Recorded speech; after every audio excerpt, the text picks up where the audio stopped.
Hello and welcome to Artful Inquiry, the Edinburgh College of Arts podcast, where our leading academics discuss their cutting-edge research in the fields of music, art history, design and architecture. I'm Dr. James Cook, Director of Research, and today I'm joined by Anna Talley. Anna is a researcher specialising in modern and contemporary design. She's a fully funded PhD student supported by the Scottish Graduate School for Arts and Humanities, and today we're going to be talking about the design of disinformation.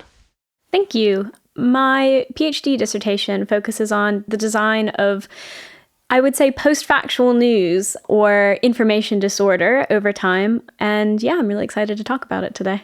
I suppose the first thing I was wondering about was what your motivation for embarking on this research was. Yeah, so I was actually not super interested in researching news or journalism or newspaper design as such. I was actually listening to another podcast and was interested in this idea of design as mimicry. So what happens when design forms are applied to something wherein the content means something else? And so the idea for the PhD didn't come out of the material itself, which is quite unusual, I think. Most of the time, particularly in history, your research project comes out of you're interested in a particular archive or particular primary source material.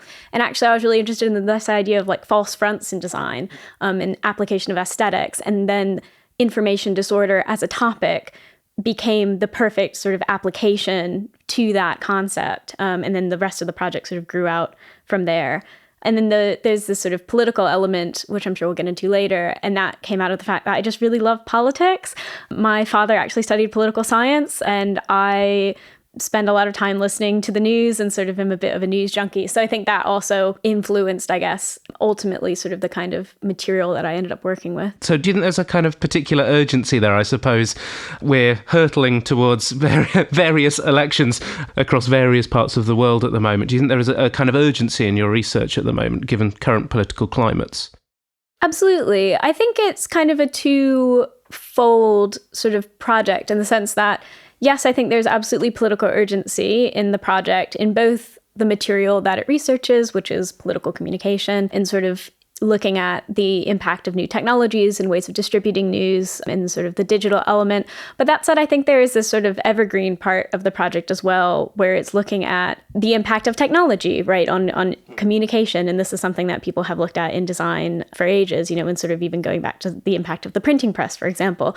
So I think there's some aspects of the project that are kind of, that are these sorts of evergreen applications or sort of research questions that will be relevant, in the future beyond sort of thinking about immediate political consequences in, particular election years or something like that. In addition to sort of thinking about the ethics of design, which is a huge part of the project as well, and sort of the ethics of designers, which I think is, again, not something that you can pull out of this current political climate, but something that will be relevant beyond just 2024. No, that's a really, really good point, actually, that the idea that, we think if we're studying technological change that we're studying something new and fresh and immediate. But actually, yes, I suppose a lot of what we're talking about there could have been applied to, as you say, the printing press and its role in the Reformation and the Counter-Reformation, for instance. And at the time, that was the current cutting-edge technology. That's a really interesting way of putting it. I was wondering then what your main sort of research question or the main problem that you're trying to address, if indeed, and it might well be a constellation of problems. Yeah, so I think this is the thing, when you start doing the research, you have some research questions, then as you continue to do the research, often those research questions sort of change. But I think what I've come to sort of getting almost actually to the end of the project really is these sort of two main questions. So the first question is, what is this relationship? Assuming that there is one, which, I'm coming from the perspective that there is, assuming that there's a relationship between communication design and information disorder, what is that relationship? And how do I frame the project in a way in which I can then study that relationship? Whether that relationship has to do with the sort of communication systems, which is why I often say communication design and not graphic design. I think when I talk about graphic design, people think just the visual, but I'm also interested in sort of modes of production and distribution as well. So what's that relationship between sort of information and information disorder and communication design? And the sort of sub-question to that is that sort of visual aspect, right? So is there a visual language of information disorder? And if there is, what does it look like? What are those qualities? And how do they compare to sort of information that we wouldn't say is sort of not true or hasn't been manipulated. Although I think as I've been doing the research on this project, everything is rhetoric. There's disinformation everywhere. And then the sort of second aspect to that is kind of this sort of almost meta argument as part of the project, although I think it's absolutely integral to it, is this idea that through my case studies and through kind of all of this historical research, I'm proving that design has this sort of, you can study it from the perspective of political economy, and that it does have this social impact and political impact. And therefore, taking a normative stance, thinking that designers have an ethical responsibility to the public and to the people who they design for. What does that ethical responsibility look like? And I think ethics has been talked about in design in lots of different areas, but particularly in communication design, I think there's sort of this lack of criticality in some ways. And so what is the role of and responsibility of designers in this environment where the information that they might be designing for, or they might design templates that then get applied to information that is not true and is actually detrimental to the functioning of American democracy. So there's this two sort of aspects, is this, the research aspect and then sort of this ethical aspect. I suppose sort of as a musicologist, I'm used to extending that idea of sounding art, I suppose, as the thing I normally look at, that yes, these things are not ethically neutral and that art always has some kind of content that goes beyond that. But it's interesting that maybe we haven't applied that to graphic design and have kind of treated that as a sort of blank canvas that isn't conveying anything other than the content that it's after. So that's a really interesting idea that we should go a bit beyond that. And I think maybe brings that in line with some other types of artistic production. Yeah, so I think often when I sort of explain the project to people on the street, they ask me, what's your PhD about? The answer I always sort of give is fake news, because that's an easy thing to say. But I think there's a lot of problems with the term fake news, which is why I go for information disorder. So information disorder is sort of this collective term, and it encompasses misinformation, disinformation, and sort of propaganda as well. So within information disorder and each of those sort of subtypes of information disorder, I think they each sort of mean slightly different things. So misinformation is sort of like misrepresenting information. Propaganda has this political impetus behind it most of the time. You've got disinformation, which is just like flat out false information. And there's other studies that have been done, and people have sort of said, well, you can look at fake news. The term fake news is also encompassing all those different types. And there's also this really interesting sort of thought that for fake news, it works on this axis of how true it is or how false it is, and its intention to deceive, which I think is a really helpful way of thinking about misinformation and disinformation. But in terms of information disorder as an overall term, I think what I like about it particularly is that it is talking about the overall environment in which the information is sitting.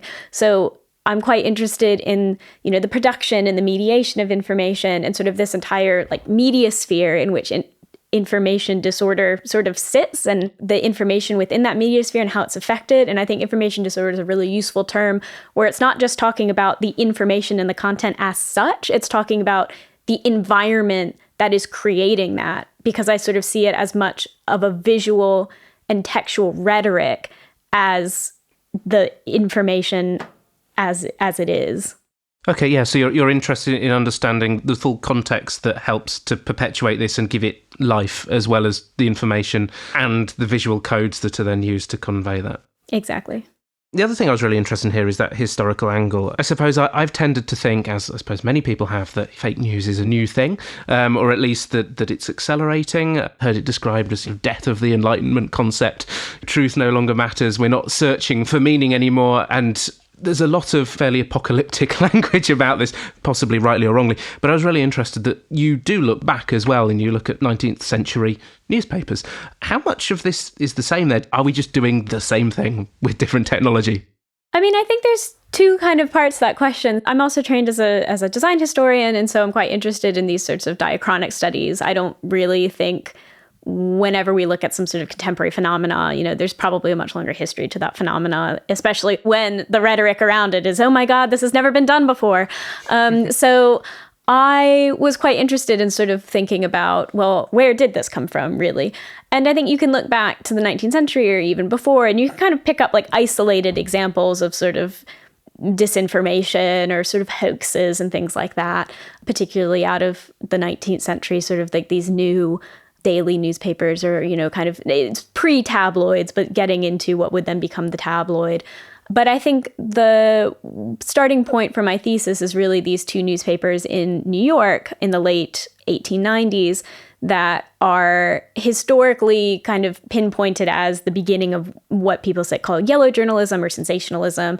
And they were the two newspapers that are most famous for outlandishly embellishing the stories that they had in their papers, both through illustrations and all these other things. And that was actually what made me really interested in them as pieces of visual culture, is that it wasn't just that they were embellishing these stories, it was that people were sort of saying in these texts that they had these crazy illustrations, or they had these massive headlines, but then they wouldn't really talk about that as a key part of the sensationalism. And so I think that understanding where that history is coming from actually does help us understand a lot about how information disorder operates today.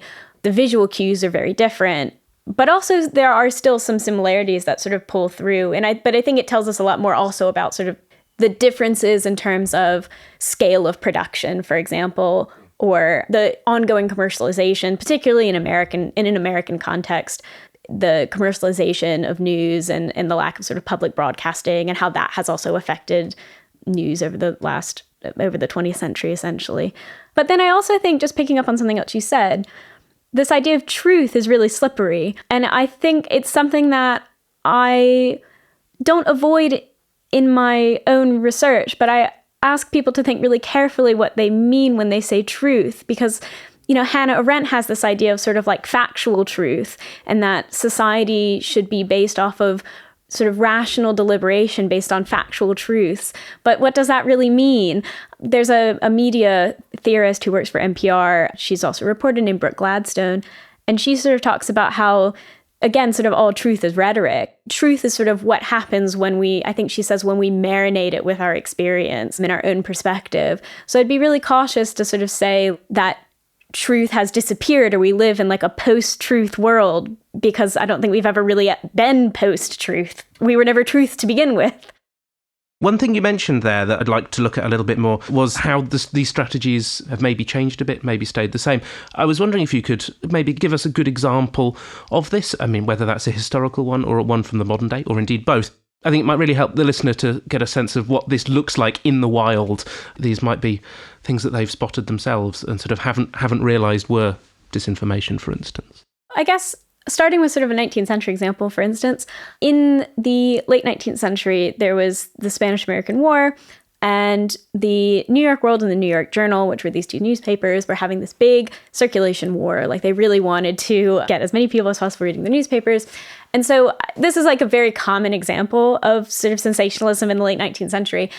And I think there's a note of caution here in that a lot of people sort of say they started the Spanish-American War, and I don't think that's entirely true. But I think that they definitely were picking up on and sensationalizing the start of that war, which was the sinking of the USS Maine.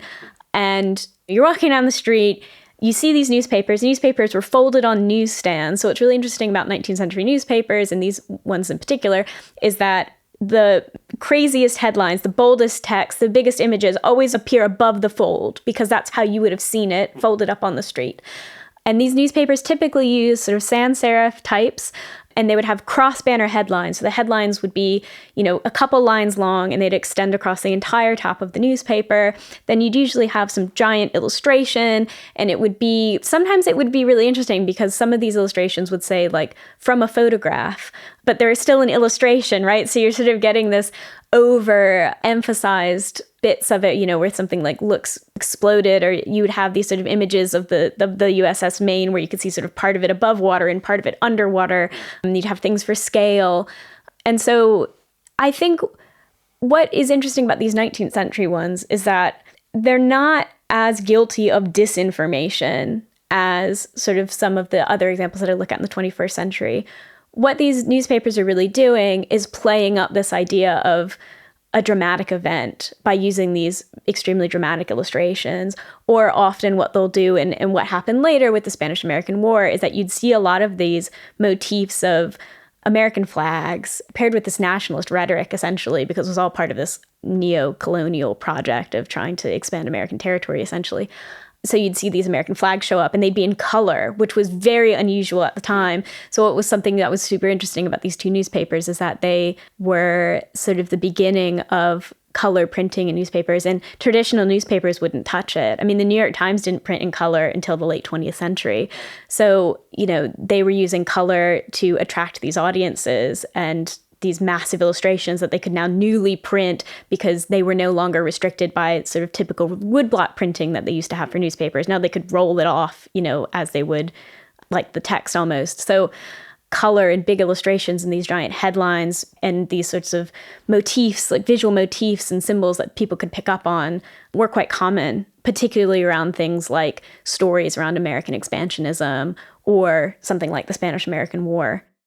For the 21st century material, I'm looking at archived websites that are around the 2016 election and sort of a standard deviation of a couple years. And a lot of these websites no longer exist. And I'm particularly interested in sort of non-professional websites. So sort of these websites that were like denverpost.co.it.gz. These sorts of websites that were really created as shells for online advertising, but actually the stories that circulated from them on websites, social media websites, were really, really important in terms of the proliferation of information disorder around the election. And when you go to these websites, what you'll find is that they're very generic looking. They're just some template that somebody used, right? They're not designed and put together in such a way that it's sort of like the New York Times, which is so, meticulously designed and sort of fits with this historical way of thinking about the way that we design a newspaper. These are just website templates. Now, a lot of the time, the website templates are said to be for some sort of news, which is interesting in of itself, right? So somebody has consciously chosen these website templates, but the website templates follow in a modernist tradition. It's very clean lines, sans serif typography, black and white. Things are sort of in these nice little boxes. And in some ways, what's really interesting about it is because it actually falls more aesthetically in line with traditional modernist newspapers of the 20th century that were not, quote unquote, fake news. So this is sort of this weird visual confusion, and it goes back to what I was originally interested in about doing this project altogether, was what happens when you take an aesthetic that's associated with something that is true or something that is authoritative or something that is credible, and now you've put a bunch of bad information into it. So it's actually sort of tricky because unlike something like the 19th century examples where you can sort of say, oh, well, it's got these massive headlines and these super colorful illustrations and it's all paired together with this language that is reflected in the imagery itself. What you have with the 21st century post-factual websites is that you have this aesthetic that you would normally associate with any other sort of credible website.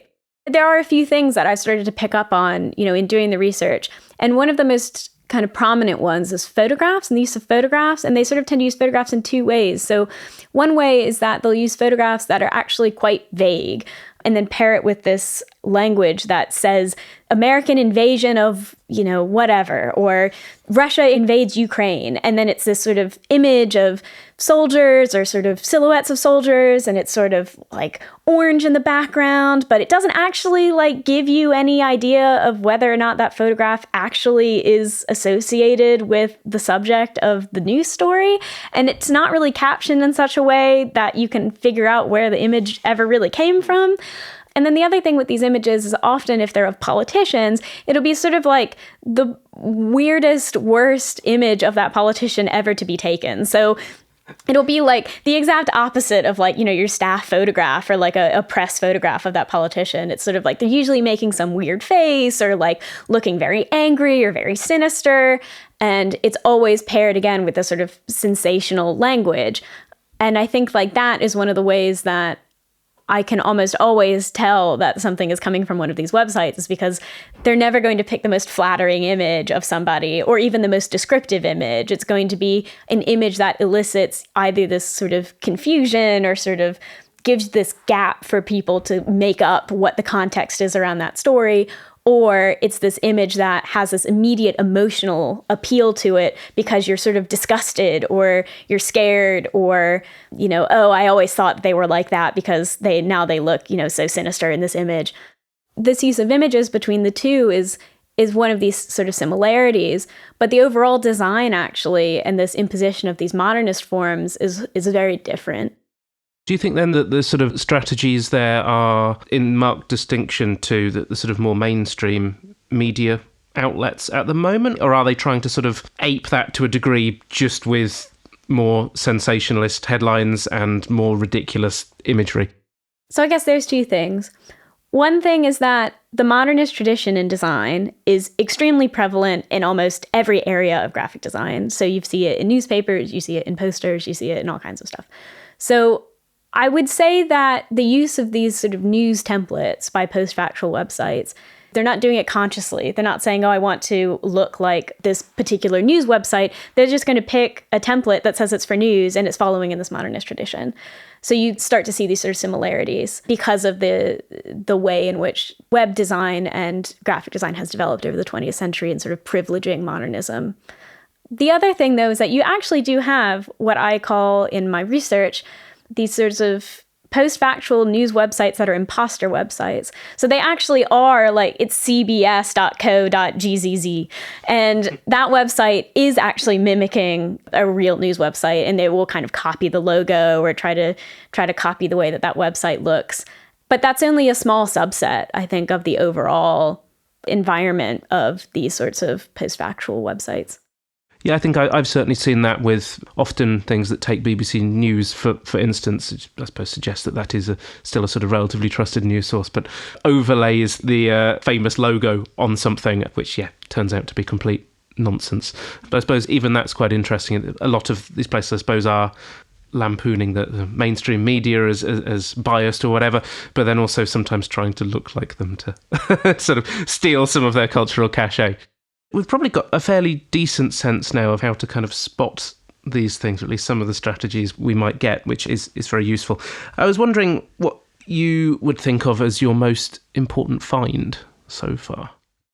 I think the most important thing that I've found in doing the research is not necessarily putting together the sort of lexicon of disinformation or information disorder visuals or really even the historical research. I mean, I think it's all been very interesting and I've learned a lot, and I think it's valuable because there hasn't been a design perspective on this so far. But really doing the research, I think the most valuable thing is that second question that I addressed earlier, which was thinking about the ethics of design.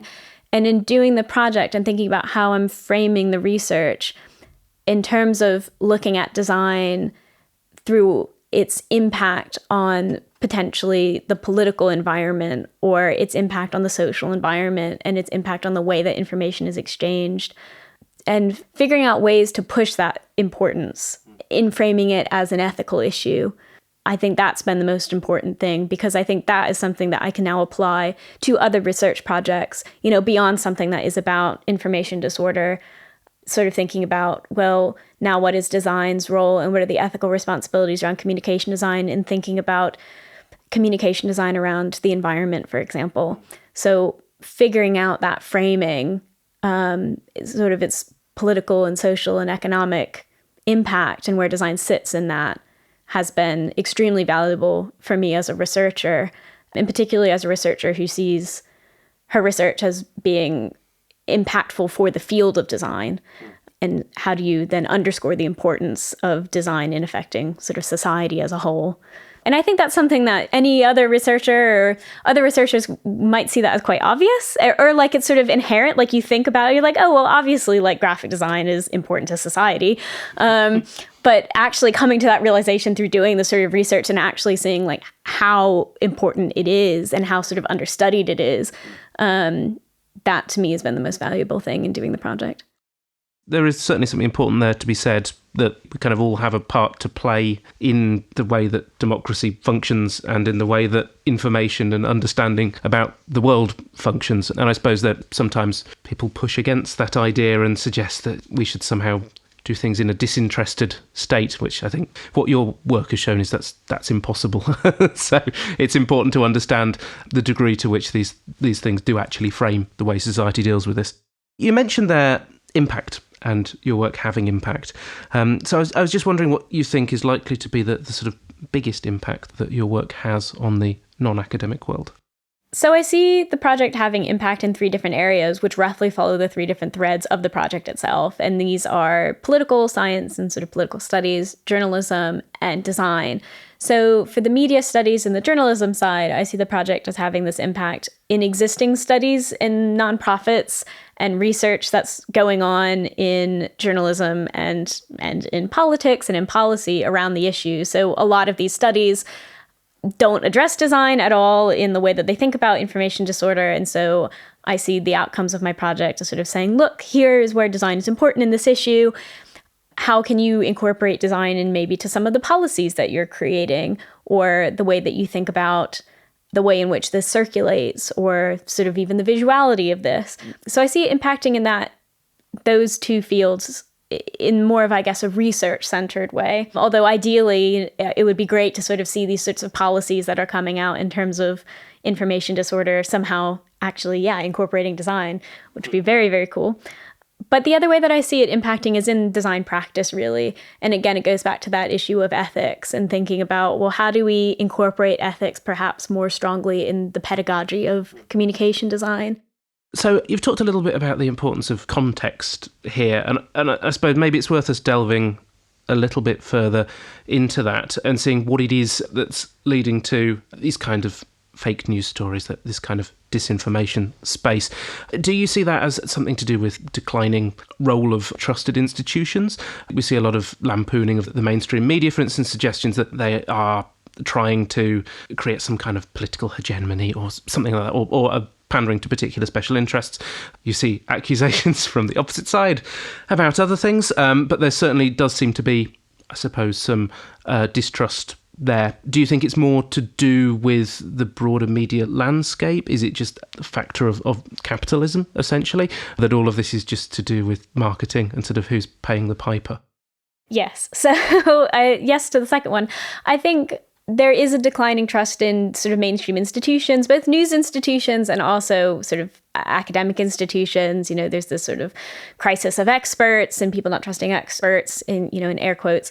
But I think this declining trust in these larger media institutions has definitely led to a turn towards looking for alternative media sources. But I don't think that this is necessarily untrue, in the sense that if you read something like Herman Chomsky's Manufacturing Consent, which looks at the political economy of news, what you'll quickly find is that, particularly in an American context, it's the large media conglomerates that own these sorts of news distribution companies, essentially, that are in some ways influencing the kind of information that gets reported and the kind of framing of that information.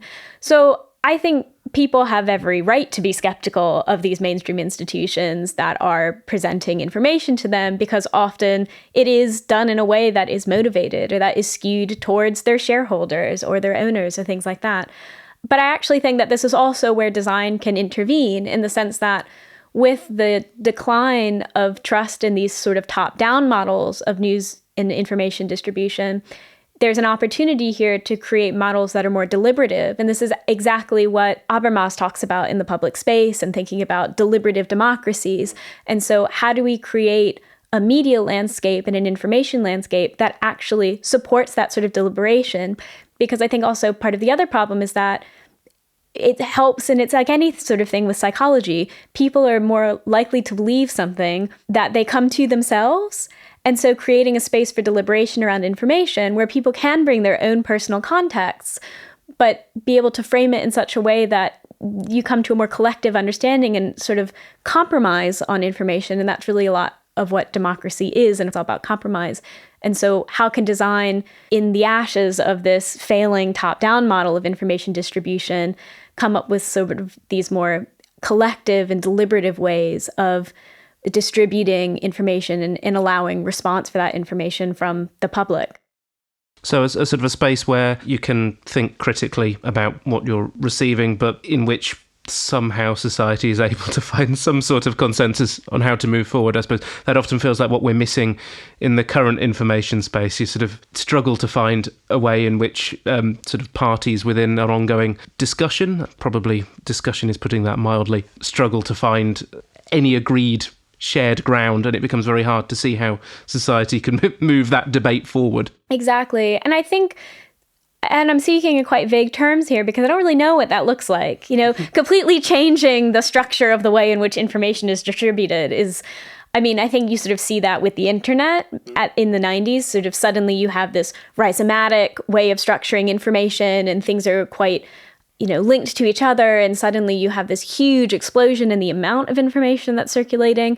And I think maybe the birth of the internet was an opportunity to sort of rethink the way of information distribution in society. But then when you look today at, the big four, the people who, own, and basically even if they don't own the website, they own the advertising that goes on that website that's supporting that website. So you quickly see sort of how capitalism ends up taking over that opportunity, basically from the beginning anyway. So I think that it's a huge challenge, but I think it's a really interesting one. And even if you're thinking sort of speculatively about design's role in that, I don't think that's necessarily a fruitless exercise. Yeah, I suppose it's one of those interesting things, the way that technology is often seen as a sort of silver bullet which will fix everything, and then quickly is seen as the grand evil which will stamp everything out. I'm thinking of similar sort of discussions around the birth of the internet in the popular music scholarship, which was, wow, the internet's coming, it's going to democratize audiences, it's going to save us all from these music industries that sort of run everything. And then, of course, fairly quickly after that, this idea that, okay, no, they're still controlling everything through that, just in different ways. I suppose maybe there's something to look at here. We've not touched on things like AI, for instance, which must play a part in this. It's a huge opportunity, but again, possibly a huge danger, I suppose. Absolutely. I think sort of thinking about the future of information and the impact of something like AI, both textual and visual, is outside the chronological parameters of my current project. But I definitely think it's a super rich area for research. And I think the combination of thinking about the ethics of design and the ethics of AI, which is a super rich research area, particularly at the University of Edinburgh, would be a useful way to move forward with this research and sort of thinking about its projection into the future and sort of future impacts on information circulation and distribution. I think that's where we will leave it here then, looking into the future, possibly with some hopefulness here and not too much fear of AI. If you'd like to find out more about the research project discussed in today's episode, you can look at the show notes here on Spotify. Alternatively, if you'd like to know more about research at ECA in general, please do look at our website at www.eca.ed.ac.uk/research. If you've enjoyed this episode of Artful Inquiry, please do hit the subscribe button now to be notified of new episodes in the future. And of course, do share the podcast with people who you think might enjoy it.